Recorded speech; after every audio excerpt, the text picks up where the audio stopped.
എത്ര ലോഡായി മാധവ മേനോനെ? 5. ഞാൻ വീട്ടിൽ പോയി ഒരു ചായ കുടിച്ചു വരാം. അപ്പോഴത്തേക്ക് അവിടെ ലോഡ് ഇറക്കട്ടെ. ശരി.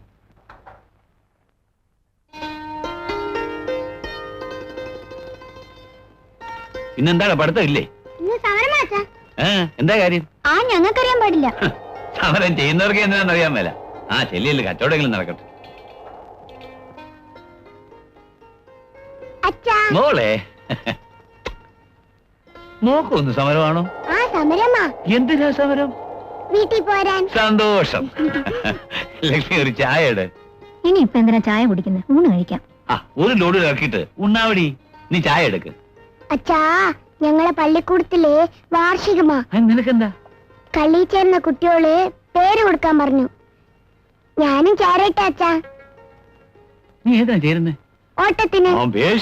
ചേർന്നു. പക്ഷെ ഒരു കാര്യം, 1ാം സമ്മാനം മേടിക്കണം. ഏറ്റു. എന്നോട് ഭാരം എന്നോട് തോളിൽ ഏറിയതിൽ പിന്നെ എന്തൊരു നാശം. ഹൈലാങ്കോലി എന്നോട് ഭാരം എന്നോട് തോളിൽ ഏറിയതിൽ പിന്നെ. ചായക്ക് ചൂടൊക്കെ ഉണ്ടോടെ? പറഞ്ഞിട്ട് തന്നെ നോക്കട്ടെ. അല്ല വന്നേ, ചായ കുടിച്ചേ. ഒന്നിങ്ങനെ. മറ്റവന്മാർ രണ്ടുപേരും വലിയ കച്ചവടത്തിലാന്ന് തോന്നുന്നു. പള്ളിക്കൂടത്തിന്ന് വന്നപ്പോ തുടങ്ങിയതാ. നമ്മുടെ മക്കളല്ലേ ലക്ഷ്മി, അധ്വാനിക്കാൻ അവരെ വല്ലതും പഠിപ്പിക്കണോ? ചായക്ക് ചൂട് കുറവായിരുന്നല്ലോ. എന്നാ പൈസ ഇനി വരുമ്പോഴേ നല്ല ചൂടായിട്ട് ചായ എടുത്തോണ്ടേ. നിന്റെ അമ്മയോടെ പറ്റെഴുതിക്കോളാൻ പറ. അയ്യോ,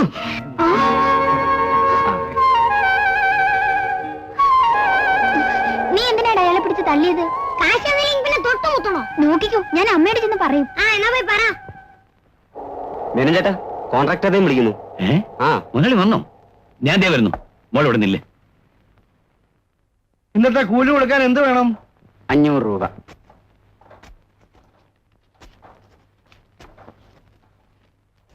ആ 700 രൂപയുണ്ട്.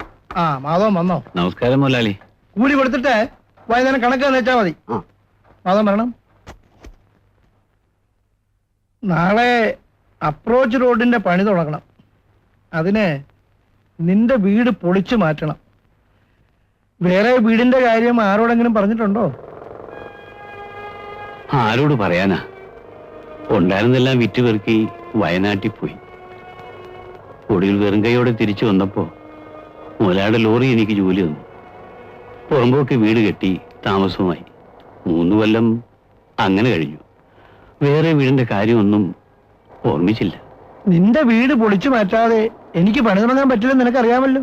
അയ്യോ, എനിക്കതിന് തടസ്സമൊന്നുമില്ല മുതലാളി. നാളെ തന്നെ പരിഗണിച്ച് മാറ്റിയേക്കാം. പിന്നെ നീ എങ്ങോട്ട് പോകും? അധ്വാനിക്കാനുള്ള മനസ്സും ശരീരവും ഉണ്ട്. കാത്തുരക്ഷിക്കാൻ ഈശ്വരനും. പിന്നെ വരും പോലെ വരട്ടെ. അപ്രോച്ച് റോഡ് പണിയാനുള്ള സ്ഥലത്താണ് ഈ പെര വെച്ചിരിക്കുന്നത്. മാറിക്കൊടുക്കാതിരിക്കാൻ പറ്റിയില്ല ലക്ഷ്മി. ഈ കുഞ്ഞുങ്ങളെയും കൊണ്ട് നമ്മൾ എങ്ങോട്ട് പോകും? നമ്മളെ 2 പേര് മാത്രമായിരുന്നെങ്കിൽ സാരമില്ലായിരുന്നു. അങ്ങനെയൊക്കെ വിചാരിച്ചൊരു കാര്യമുണ്ടോ? വേറെ എവിടെയെങ്കിലും അന്വേഷിച്ചു നോക്കാം. മാധവ മേനോൻ. ആരാ അത്? ഞങ്ങളാ.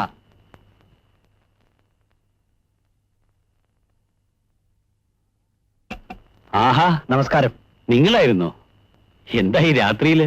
ഈ വീട് പൊളിച്ചു മാറ്റണമെന്ന് കോൺട്രാക്ടർ പറഞ്ഞോ? പറഞ്ഞു. അപ്രോച്ച് റോഡ് പണിയാൻ വേണ്ടിയാ. പൊളിച്ചു മാറ്റണം. എന്തിന്? നിങ്ങൾക്ക് താമസിക്കാൻ ഒരു വീട് വേണ്ടേ? എന്ന് പറഞ്ഞാൽ ഞങ്ങൾ പറയുന്ന പോലെ അങ്ങ് ചെയ്തേച്ചാ മതി. പുര പൊളിച്ചു മാറ്റാൻ പറ്റില്ല. മാറ്റണമെന്ന് നിർബന്ധമാണെങ്കിൽ കോൺട്രാക്ട് 25,000 രൂപ തരട്ടെ. 25,000 രൂപയോ? എന്ത് കാര്യത്തിന്? പാലവും അപ്രോച്ച് റോഡും കൂടി ചേർത്താണ് അയാൾ കോൺട്രാക്ട് എടുത്തിരിക്കുന്നത്. എല്ലാ പണിയും പൂർത്തിയാകാതെ അയാൾക്ക് ബില്ല് മാറി കിട്ടില്ല. ഇപ്പൊ പിടിച്ച പറയുന്ന കാശ് കിട്ടും. അതെന്ത് ന്യായമാ? ഈ പുറമ്പോക്കി കൊണ്ടുവന്ന് പെരവെച്ചത് ഞാനാ. അലഞ്ഞു തിരിഞ്ഞു വന്ന എനിക്ക് അദ്ദേഹം ഒരു ഡ്രൈവർ ജോലിയും തന്നു. അതിനെന്താ പുര പൊളിച്ചു മാറ്റാനാ രൂപ ചോദിക്കുന്നത്? ഇല്ല, ഞാനൊരിക്കലും അത് ചോദിക്കില്ല. ചോദിച്ചില്ലെങ്കിൽ തന്നെ കൊണ്ട് ചോദിപ്പിക്കും ഞങ്ങൾ.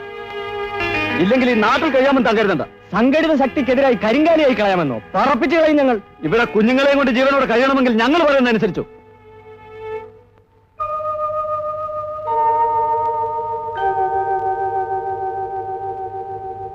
മാധവനും കുടുംബവും അലഞ്ഞു തിരിഞ്ഞാണ് ഇവിടെ വന്നത്.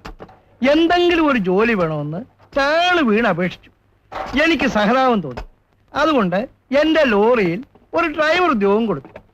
പുറമ്പോക്കിൽ ഒരു പെര തള്ളി കൂട്ടാനുള്ള സൗകര്യവും കൊടുത്തു. ഇപ്പൊ ആ പുര പൊളിച്ചു മാറ്റാൻ ഞാൻ രൂപ കൊടുക്കണമെന്ന് പറയുന്നത് ന്യായമാണോ? ന്യായമായാലും അന്യായമായാലും മാധവമേനോന്റെ പുര അവിടുന്ന് പൊളിച്ചു മാറ്റണമെങ്കിൽ 25,000 രൂപ അയക്ക് കൊടുക്കണം. 25,000 തുക മോശമല്ലല്ലോ. പക്ഷേ അതിന്റെ വകുപ്പൂടെ എന്നെ ഒന്ന് അറിയിച്ചാൽ വലിയ ഉപകാരമായിരുന്നു. അയാൾക്ക് വേറെ വീട് വേണ്ടേ? വീട് ആവശ്യമുള്ള ഒത്തിരി പേര് ഈ നാട്ടിലുണ്ട്. അവർക്കെല്ലാം 25,000 രൂപ വെച്ച് കൊടുക്കാൻ എനിക്കെന്താ ബാധ്യത? മാധവമേനോൻ ഞങ്ങളുടെ യൂണിയൻ കൊണ്ടുവന്ന് അപേക്ഷ വന്നു. അതനുസരിച്ചാണ് ഞങ്ങൾ ഇടപെട്ടിരിക്കുന്നത്. 25,000 രൂപ കൊടുത്ത് മര്യാദയ്ക്ക് ഈ ഏർപ്പാട് തീർക്കുന്നതാണ് നല്ലത്. ഒന്ന് ചോദിച്ചോട്ടെ, മാധവമേനോൻ അങ്ങനെ ഒരു അപേക്ഷ എവിടെ കൊണ്ടുവന്ന് തന്നോ? ഇല്ലെങ്കിൽ പിന്നെ ഈ പ്രശ്നത്തിൽ ഞങ്ങൾ ഇടപെടണമെന്ന് എഴുതുന്നുണ്ടോ? ഇല്ല മുതലാളി, ഇവർ കള്ളം പറയാ. ഞാൻ അപേക്ഷ കൊടുത്തിട്ടില്ല.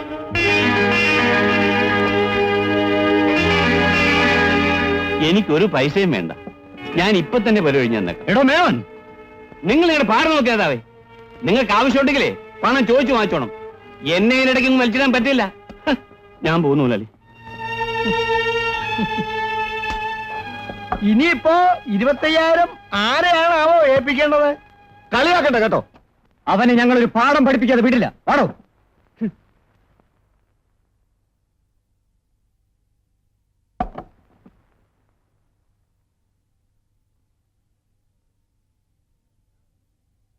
എടാ, നീ ആ മുതലാളിയുടെ മുന്നിൽ വെച്ച് ഞങ്ങൾ അവമാനിച്ചു അല്ലേ? ഇതിന് പകരം ചോദിക്കാൻ നിന്നെ ഞങ്ങൾ ഇവിടെ വിട്ടയക്കില്ല. നീ ഇവിടുന്ന് പോകുന്ന ഞങ്ങൾക്കൊന്ന് കാണണം. ആ നേതാവേ, മനുഷ്യനെ ഒന്ന് സ്വൈര്യമായിട്ട് ജീവിക്കാൻ സമ്മതിക്കില്ലല്ലേ? ഞങ്ങളെ കൊച്ചാക്കിയിട്ട് നീ അങ്ങനെ ജീവിക്കണ്ട. അനങ്ങി പോകരുത് ഇവിടുന്ന്. ഭയരപ്പാളികളെ, നീയൊക്കെ മാധവനെ പുളുത്തും.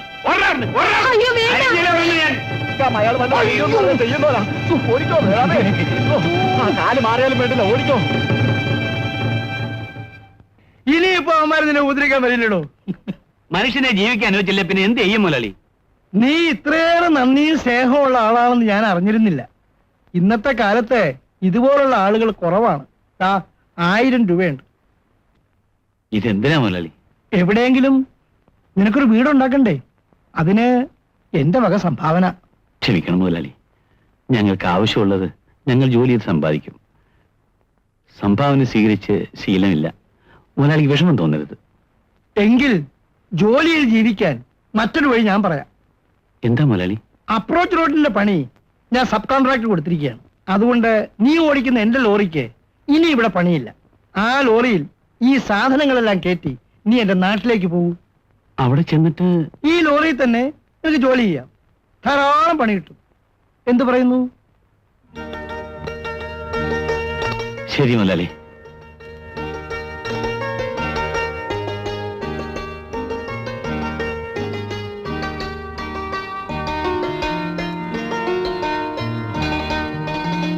കേറമോളെ. കേടാ. അങ്ങോട്ട് മാറിയരി.